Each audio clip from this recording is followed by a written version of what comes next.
Bismillahirrahmanirrahim. Assalamu alaikum. I'm Fatma Cherilin from Center for Higher Secondary Education. Welcome to Telekilaas for AS Chemistry. Today we will be looking at calculations in IAS Chemistry, formula, equations and amount of substance, part 2, where I will be looking into those calculations which are remaining in this topic. So before we start, please make sure that all students mark your attendance, and you can use the QR code or the link that is shown on the slide, and please mark your attendance. And I hope you are ready with your pens and pencils, with your calculator and books for the session. So to start with, we have the topics covered. So I'll be looking at empirical formula and molecular formula, ideal gas laws, concentration of solutions and parts per million. Now, empirical formula and molecular formula will be the first part that we'll be looking into. Now, what do we mean by empirical formula? Empirical formula means the simplest whole number ratio of any compound or molecule that is given. And along with the empirical formula, you also see molecular formula, which is actually the actual number of atoms that are present in any compound or molecule. So here I've got some examples where if you look at the first one, we have CH2 as the empirical formula and molecular formula is C2H4. That's the total amount of atoms that are present in the molecule. In the second one, you have methane. Now you can notice that the empirical formula and molecular formula for methane is actually the same, because that particular formula cannot be reduced any further down. And then we have empirical formula and molecular formula for benzene, which is actually C6H6 as the molecular formula, which can be reduced down to CH4. Now if you have something like propane, C3H8, now this particular formula cannot be simplified any further, so the molecular formula and empirical formula will remain the same. But if you take something like glucose, C6H12O6, now you can actually reduce that down by 6, and then you will end up getting CH2O. So that's the molecular formula, and that's the empirical formula for glucose. Now, what's the method that we use to follow in order to work out the empirical formula based on the information given? Normally for these calculations, you will be given the mass or the percentage of the element present in the compound. So if you are given the mass or the percentage that is present, what you could do is you initially find out the number of moles, then find out the mole ratio, and then work out the final whole number ratio of the number of moles that is given. Or in the third step, if you come across any decimal numbers, then you will have to do an additional step where you multiply each by a whole number. So we'll have a look at this example. Calculate the empirical formula for a compound that contains 1.82 grams of potassium, 5.93 grams of iodine and 2.24 grams of oxygen. So here first we will need to write down the masses of each of the elements and then divide it by its atomic mass. Now potassium divided by 39.1, you can find these values from the periodic table, and then we can work out the number of moles of the individual elements. So we have number of moles calculated in the second row, and then we need to work out the mole ratios of the elements.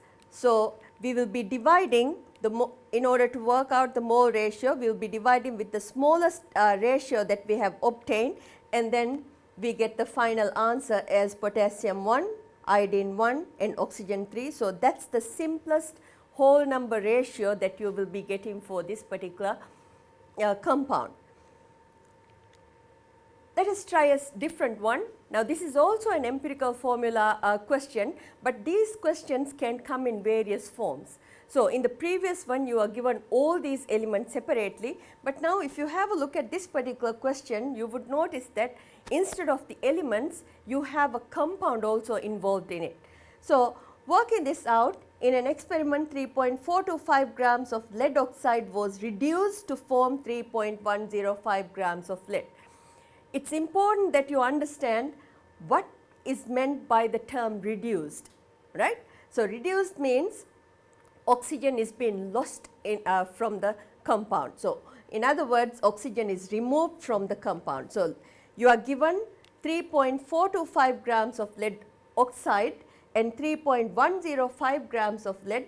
So, the difference will give us the amount of oxygen present. So, a little we need to do small calculation just before we go into the normal procedure. So, we have 3.425 minus 3.105 and the amount of oxygen that is present is 0.32, and then we can follow the same calculation like we did before. So, we have the initial masses written on the top and then divide it by its relative atomic mass, work out the number of moles and then divide by the smallest ratio that you have got in the number of moles to get the mole ratio. But this is slightly different from the previous one, because in the previous one you got 113 as the answer, but see in this one we have 1 and 1.36. When you get values like 1.36, you should not round it up or round it down, right. The individual number should not be rounded up or rounded down, because what we have here is a compound where each of the atoms are linked to the other. So, whatever changes you bring to one single element must be brought to the other one. So, to take that into consideration, what we do is we can actually multiply the two numbers that you have obtained by a whole number. So, it is a trial and error. Start by multiplying with 2, and if you multiply it by 2, you will still get a decimal value for the second one, right. So, I have multiplied it by 3 and the answer I got is 3:4.08. So, 4.0 means it is a whole number there. So, the answer for this question is PB304, which is part answer C. So, this particular question is taken from the very recent January 2020 paper. This is from unit 1. Now, it is slightly different from what you have seen in the previous two calculations. Now, in this question you are told that ethene reacts with oxygen in the presence of a silver catalyst to form compound Y as the only product.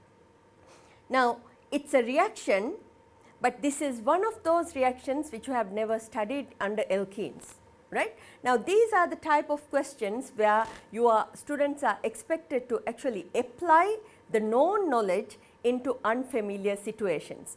So, you do not have to actually know the kind of product that you are going to get, but you should be able to work out that in the previous calculations that you have seen or content that is covered, if ethane is present with oxygen, you would expect it to be something like a combustion reaction where carbon dioxide and oxygen is formed.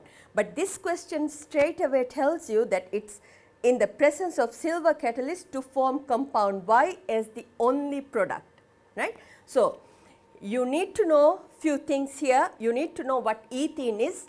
So, ethene is an alkene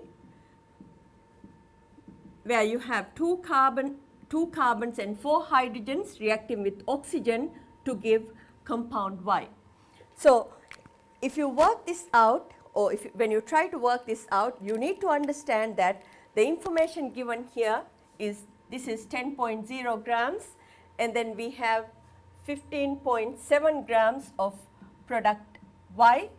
So, all of these, since we are getting one of the products here, all of these elements will end up in the final product. And we do not know how much of oxygen will go into this, but you are sure that all of this will be there in your final product Y. So, how are we going to work out the individual elements of this compound? So, to do that, what we have is ethene. In ethene molecule, there are 2 carbon atoms. So, 2 carbon atoms is 2 times 12, that is the mass of carbon, which will be 24. So, number of carbon is to ethene, right. So, that is what we need to work out. So, in ethene, we have 24 grams of carbon, and the total mass of ethene molecule is 28 grams. Now, 10 grams is what we are given. So, in 10 grams, how much of carbon will be present, and then you can cross multiply. And that is what I have done in the first step here. So, 24, when you cross multiply, we get 24 over 28 into 10, which is 8.5714. Once you get the number of carbon, so here you have got the number of carbon, you know that the total mass is 10, right. So, if you take away the mass of carbon from the total mass of 10, then you will get the mass of hydrogen that is present. It's only a 2-mark question, but you have to do a little more work than the previous ones and use a bit of more thinking. So, we have got the mass of hydrogen and the mass of carbon, and then we also need to work out the amount of oxygen present. So, oxygen, if you take the compound Y, Y gives the mass of carbon, hydrogen and oxygen. So, if you can take away 10, that is the mass of carbon and hydrogen, from 15.7, then you will be getting the mass of oxygen that is in this particular compound.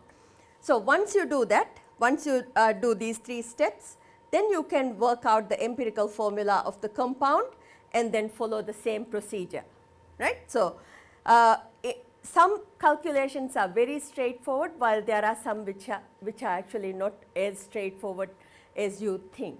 So, you need to practice more of these type of questions to get familiarized with the type that you will come across. Molecular formula shows the total number of atoms that are present in the compound, and in order to work out the molecular formula, you can actually use this particular the expression N is equal to molar mass over calculated empirical formula mass, because you know that empirical formula and molecular formula is connected, so that molecular formula is actually a whole number, a multiple of the empirical formula. So, let us have a look at this calculation. Hydrazine has an empirical formula of NH2. The molecular mass is 32 grams per mole. What is its molecular formula? So, we have the molar mass, N is equal to molar mass over empirical formula mass. So, first thing, molar mass is there in the question, then calculate the empirical formula mass, which is 16.01. Substitute it in the expression, and we get 2 as the answer here, and that whole number needs to be multiplied by the empirical formula subscript, that is the number here at the bottom, and 2 times 1, because there is only 1 nitrogen, is 2, and 2 times 2 is 4 for hydrogen. So, that is the formula for hydrazine. Ideal gas law is another part that is added to the new syllabus. Now, ideal gas law is also used to work out the molecular formula of the compound. So, it is used for gases or volatile liquids above their boiling temperatures to find the amount of moles. If the mass of substance is known, then the molar mass can be calculated, and it gives extra information for you to work out the molecular mass or molecular formula from an empirical formula. So, you must have seen even in physics, these laws have been discussed with you. So, these are very, very important 3 gas laws which are put together in order to work out the ideal gas law, which is PV is equal to nRT. Now, before we go into the calculations, you need to know what is the difference between an ideal gas and a normal gas, or real gas, in other words. So, an ideal gas has certain properties in it, and in an ideal gas, the particle sizes are far smaller than the spaces between them, and also the gas molecules are in constant random motion and in straight line motion, because there's for two different reasons. The first thing is there are no forces of attraction between the particles, between the two particles, and also their collisions are elastic. What elastic means here is, as they collide, there is no energy lost between the particles. So, the collisions have the energy that it was initially colliding with even after the collision. So, there is no energy lost between them. On the other hand, when we look at the real gases, the particle sizes are significant. It's actually larger in size, and also they do have interaction between the two particles, or there is intermolecular force of attraction between the two, and instead of moving in straight line, they go in all the different ways, those zigzag motions. So, that is the difference between ideal gas and a real gas.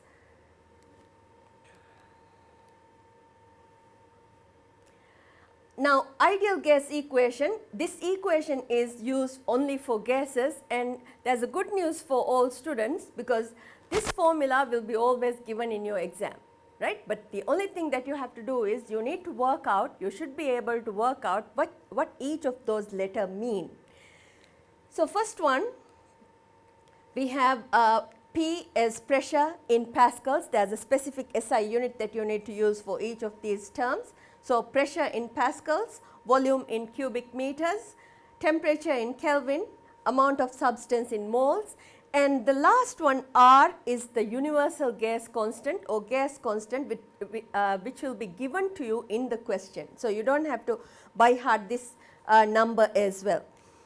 Now, sometimes in these calculations, the major problem solving that you will come across will be, you will be required to change the units. You might be given in other units other than the SI units, and you have to change those units to SI units where necessary, and you will score marks for that as well. So, if for example, you are given kilopascals, you can convert kilopascals to pascals by multiplying by 10 to the power 3, in other words multiplied by 1000. If you are given the volume in centimeter cube, then you can convert it to meter cube by dividing it by a million, dm cube to meter cube divided by 1000, and then if it is degree Celsius to Kelvin, just add plus 273 to the value given.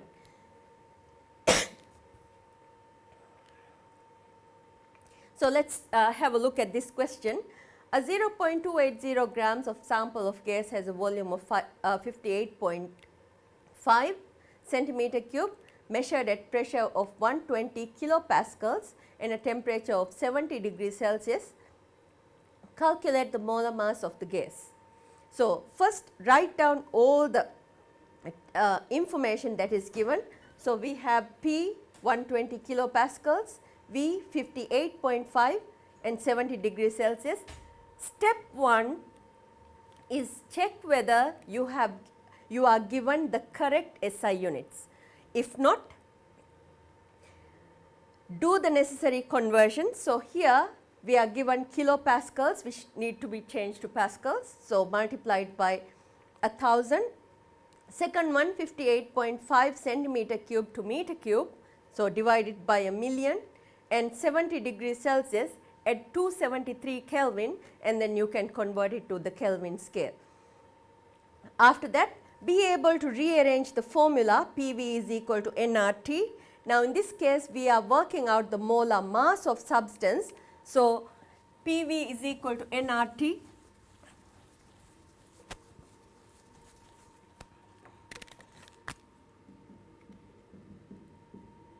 This is what we need.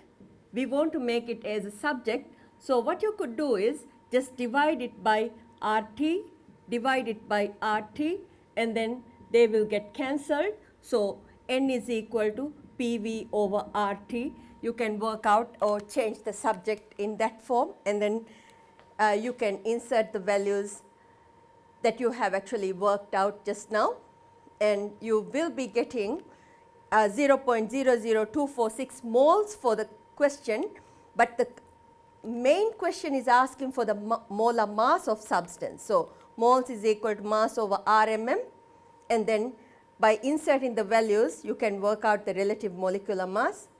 Mass is here 0.280 divided by the number of moles, and we get 114 grams per mole.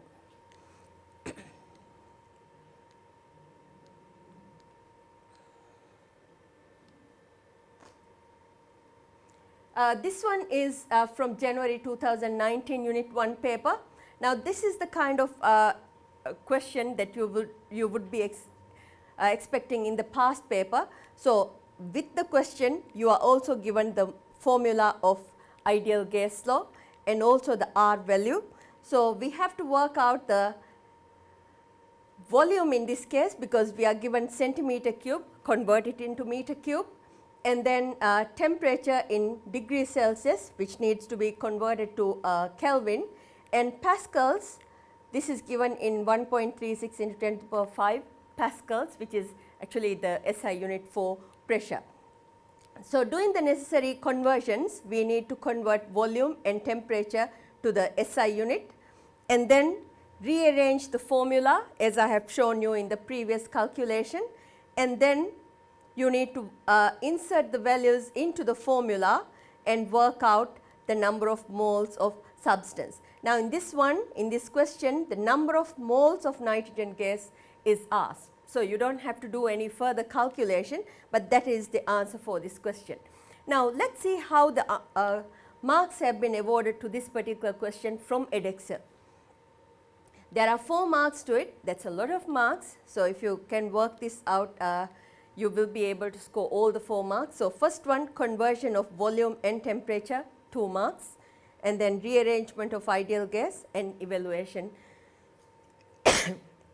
to give the number of moles.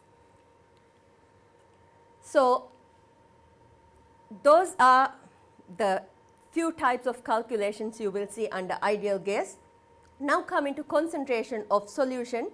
Now, this is a very, very important part in chemistry. You will be finding these calculations throughout from Unit 1 until Unit 6 paper, in all the 6 papers in some form. So, it is highly advised for you to actually practice these questions under concentration of solution and master it, so that you can score the necessary marks for these questions. Concentrations of solutions come in 2 different forms. One is by using mass concentration and the other one is by molar concentration. So, the mass concentration is worked out by working out the mass of substance in 1 dm cube of solution. In both the cases, we have 1 dm cube of solution. So, the difference is here we have mass in 1 dm cube. In molar concentrations, we have mole in 1 dm cube of solution. And also there is a slight difference in the units as well. In mass concentration, the answer is given with the unit gram per dm cube, whereas in in molar concentrations, it is given as mole per dm cube. Right. So, let us have a look at one question. Example, 200 centimeter cube of solution contain 5.68 grams of sodium bromide. What is its mass concentration? So, according to the equation, we need to work out the mass concentration, mass in 1 dm cube of solution. So, it must be in dm cube, the units must be correct. So, mass is 5.68, but concentration, the volume is in 200 centimeter cubes. So, first one, do the conversion of dm cube, 200 centimeter cube to dm cube, and we get 0.200 dm cube, and then you can insert the values into the formula. On top you have the mass 5.68 over 0.200 dm cube, and you can get 28.4 grams per dm cube of solution. So, that is the mass concentration. You can also work out in an alternative method where you can say that 5.68 grams is in 200 centimeter cube. So, we have done the conversion. So, 5.68 grams in 0.200 dm cube. So, in 1 dm cube, how much would that be? It will give the same answer whether you do the formula method or the ratio method. Now, in this one again you are given mass of sodium carbonate, making up a solution to 250 centimeter cube in a volumetric flask, and this time we are asked to work out the molarity of solution. So, in this case we have to get the moles in 1 dm cube of solution. So, 2 steps we need, because in the first one you are given the mass and the volume is also given in centimeter cube. So, first one, do the necessary conversions. 10.60 to moles. So, using the formula, mole is mass over RMM, and you can work out the number of moles. 106 is the mass of molar mass of sodium carbonate. So, 10.60 divided by 106, that is 0.1 moles, and converting 250 centimeter cube to dm cube, we get 0.25 dm cube, and then using the concentration formula, just insert the values in it. Then the answer is 0.4 mole per dm cube. Okay? Now, these are molarity calculations, but it is more of neutralization titration questions. So, in these calculations, you will be given 2 things. So, sodium hydroxide reacting with sulfuric acid, and you are given the information for sodium hydroxide, and this is the reaction with sulfuric acid. So, 25 centimeter cube of 0.10 mole per dm cube sodium hydroxide reacting with 50 centimeter cube, but that is the only information that we have.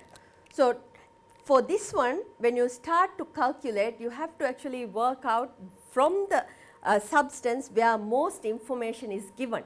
So, in this one, sodium hydroxide, you have volume and concentration. So, you can work out the number of moles of sodium hydroxide, and once you get that, you know there is a relation between sodium hydroxide and sulfuric acid, and that relation will be always shown from the chemical equation given, right.